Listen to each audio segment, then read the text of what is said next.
কি কথা বলতেই হবে, বলেন বলেন। উপজেলা চেয়ারম্যানের একটা গাড়ি থাকে, আমরা ভাড়ায় গাড়ি চালাইতে হয়। আমাদেরকে যদি আমরা লজ্জায় এটা বলতে পারি না, আমরা এটা লজ্জায় কোথাও বলতে পারি না।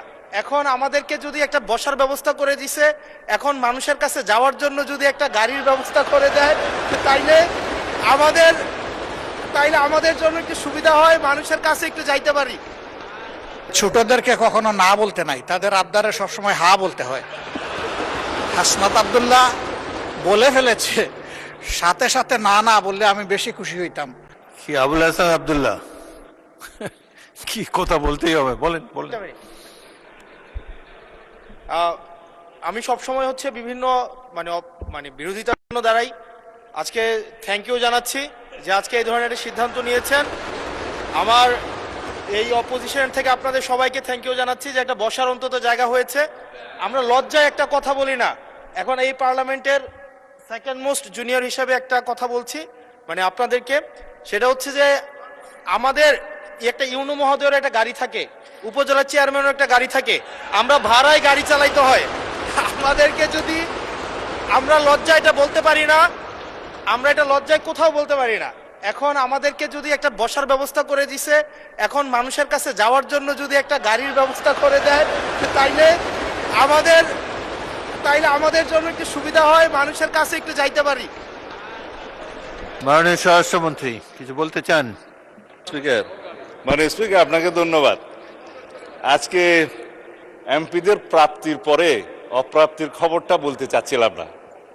আমাদের মাননীয় প্রধানমন্ত্রী যেদিন সংসদ নেতা নির্বাচিত হয়েছেন, আমাদের পার্লামেন্টারি পার্টি মিটিংয়ে প্রথমে যে অনুশাসন দিয়েছেন যে আমরা এমপিরা এই নতুন পার্লামেন্টে জনপ্রতিনিধি অনুযায়ী আলাদা কোনো সুযোগ সুবিধা নেব না। সেই হিসাবে তিনি অনুশাসন দিয়েছেন। একটা আইন আছে, এটা সংসদ বিষয়ক মন্ত্রণালয়ের অধীনে সংসদ সচিবালয় থেকেই লিড করবে। এই আইনে আমরা একটা সংশোধনী আনবো যে এই মহান জাতীয় সংসদের কোন সদস্য আমরা ট্যাক্স ফ্রি গাড়ি নেব না। এইটা মাননীয় সদস্য বাদে বাকি সবাই চালিয়ে দিছে, কিন্তু আমাদের মাননীয় সদস্য ছাড়া দিছে। তবে সংসদ সদস্যগণ নয়, শুধু বাংলাদেশের এই সরকারের সমস্ত মন্ত্রী, সরকারি কর্মকর্তা যারা গাড়ি পায়, তেল পায়, সেটা আমরা ক্যাবিনেটে একটা ডিসিশন নিয়ে ইতিপূর্বে আপনারা নিশ্চয়ই নিউজ পেপারে দেখেছেন, এই ক্রাইসিসের সময় শতকরা 30% তেলের বরাদ্দ আমরা কমিয়ে দিয়েছি এবং কৃচ্ছ্রতা সাধনের উদ্দেশ্যে সরকারি কর্মকর্তাদের আপাতত লোন সুবিধা যেগুলো আছে সেটাও কাটিল করা হয়েছে ফর দি টাইম বিং। এই সমস্ত এগুলো আমরা সবই জনবান্ধব এবং জনপ্রত্যাশা অনুযায়ী যাচ্ছি, আমাদের মাননীয় প্রধানমন্ত্রীর নির্দেশনা অনুযায়ী। মাননীয় সংসদ সদস্য নিশ্চয়ই অফিস পেয়ে খুশি হয়েছেন, আবার গাড়ি না পেলে নাখুশ হবেন। তো সেই জন্য কিভাবে কি করা যায় সংসদ সদস্যদের যানবাহনের ব্যবস্থা, সেটা আলাদাভাবে আলাপ আলোচনা করে সরকারি দল বিরোধী দল একটা বিহিত ব্যবস্থা করার জন্য আমি মাননীয় প্রধানমন্ত্রীকে অনুরোধ জানাচ্ছি। ধন্যবাদ মাননীয় স্পিকার। আমি আজকে ধন্যবাদ দিতে দাঁড়ালাম, কারণ বিরোধী দলেরই একজন সদস্য তিনি এই দাবিটা সামনে এনেছিলেন। ট্রেজারি বেঞ্চ থেকে এটাকে কগনিজেন্সে নিয়ে বাস্তবায়নের উদ্যোগ নেওয়ার জন্য আমি ধন্যবাদ জানাই।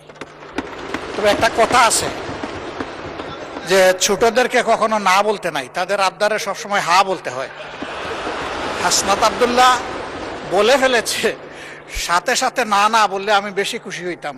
আমি চিন্তা করেছিলাম যে এত বড় খবরের পরে বিরোধী দল থেকে কিছু মিষ্টি খাওয়াই দিব, কিন্তু এখানে এসে বাধাগ্রস্ত হয়ে গেছি, পারলাম না, একটা ধাক্কা খাইলাম। মাননীয় স্পিকার, আপনাকে ধন্যবাদ। মাননীয় বিরোধী দলের নেতা স্বরাষ্ট্রমন্ত্রী তার শেষ লাইনে বলেছেন যে এটা তারা বিবেচনা করে দেখবেন।